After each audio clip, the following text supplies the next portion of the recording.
ವೇದಿಕೆ ಮೇಲೆ ಆಸನರಾಗಿರ್ತಕ್ಕಂಥ ನಮ್ಮ ಶಾಲೆಯ ಮುಖ್ಯ ಗುರುಗಳೇ ಹಾಗೂ ನಮ್ಮ ಶಾಲೆಯ ಸಹ ಶಿಕ್ಷಕರೇ ಹಾಗೂ ನಮ್ಮ ಶಾಲೆಯ SDMC ಅಧ್ಯಕ್ಷರೇ, ಉಪಾಧ್ಯಕ್ಷರೇ, ಸದಸ್ಯರೇ ಹಾಗೂ ಅಂಗನವಾಡಿ ಕಾರ್ಯಕರ್ತರೇ, ಆಶಾ ಕಾರ್ಯಕರ್ತರೇ ಹಾಗೂ ನಮ್ಮ ಶಾಲೆಯ ಮುದ್ದಿನ ಮಕ್ಕಳೇ, ನಿಮ್ಗೆಲ್ಲರಿಗೂ ಮೊದಲನೇದಾಗಿ 79ನೇ ಸ್ವಾತಂತ್ರ್ಯ ದಿನಾಚರಣೆ ಶುಭಾಶಯಗಳು. ನಿಮ್ಗೆಲ್ಲರಿಗೂ ತಿಳಿದಿರುವಂತೆ ನಮ್ಮ ದೇಶ ಪ್ರಾಚೀನ ಕಾಲದಿಂದಲೂ ಸಿರಿ ಸಂಪತ್ತನ್ನು ಹೊಂದಿರತಕ್ಕಂಥ ದೇಶ. ನಮ್ಮ ದೇಶದಲ್ಲಿ ಬೆಳೀತಕ್ಕಂಥ ಮಸಾಲೆ ಪದಾರ್ಥಗಳು ಯುರೋಪಿನ ಎಲ್ಲ ರಾಷ್ಟ್ರಗಳಿಗೆ ಬೇಕಾಗಿರುತ್ತೆ. ಯುರೋಪಿನ ಎಲ್ಲ ರಾಷ್ಟ್ರಗಳು ಮಸಾಲೆ ಪದಾರ್ಥಗಳ ಮೇಲೆ ನಮ್ಮ ಭಾರತದ ಮೇಲೇ ಅವಲಂಬನೆ ಆಗಿರ್ತವೆ. ಈ ಮಸಾಲೆ ಪದಾರ್ಥಗಳನ್ನ ಕಾನ್ಸ್ಟಾಂಟಿನೋಪಲ್ ಎನ್ನುವ ನಗರದ ಮೂಲಕ ವ್ಯಾಪಾರ ವಹಿವಾಟು ನಡೀತಿರುತ್ತೆ.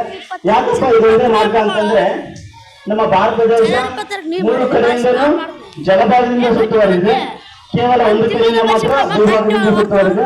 ಆ ಕಾರಣದಿಂದ ಆ ಒಂದು ಭೂಭಾಗ ಆಗಿರ್ತಕ್ಕಂಥ ಕಾನ್ಸ್ಟಾಂಟಿನೋಪಲ್ ಮಾರ್ಗವಾಗಿ ಈ ಒಂದು ವ್ಯಾಪಾರ ವಹಿವಾಟೆಲ್ಲ ನಡೀತಿರುತ್ತೆ. 1853ರಲ್ಲಿ ಕಾನ್ಸ್ಟಾಂಟಿನೋಪಲ್ ನಗರವನ್ನ ಆಟೋಮನ್ ಟರ್ಕರ್ ಏನ್ ಮಾಡ್ತಾರೆ ಅಂತಂದ್ರೆ ವಶಪಡಿಸಿಕೊಂಡು ಈ ವ್ಯಾಪಾರ ಮಾರ್ಗವನ್ನ ಕ್ಲೋಸ್ ಮಾಡ್ತಾರೆ. ಮತ್ತೆ ಅವರು ಜಾಸ್ತಿ ತೆರಿಗೆಯನ್ನ ವಿಧಿಸ್ತಾರೆ.